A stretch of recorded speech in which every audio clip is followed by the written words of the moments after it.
আমি 6 মাসে জন্মেছিলাম। সে কারণে সমস্যা গিজগিজ করছিল শরীরে। আমার প্রথম জন্মদিন কেটেছিল হসপিটালে।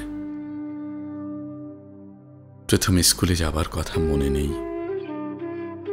প্রথম গান শোনাও তেমনি মনে নেই।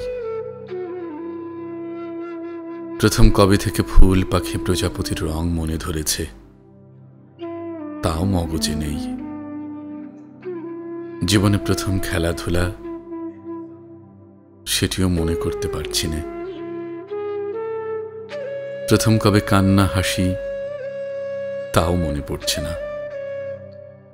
ক্লাসে আমি কখনো প্রথম হইনি, কিন্তু যার প্রতি প্রথম নুয়ে পড়েছিলাম সেটি তুই। তোকে ভুলতে পারছি না। ভুলে ভুলে জীবন কাটালেও ভোলা গেল না তোকে। তুই আমার প্রথম প্রেম, তুই আমার প্রথম প্রেম, তুই আমার প্রথম প্রেম।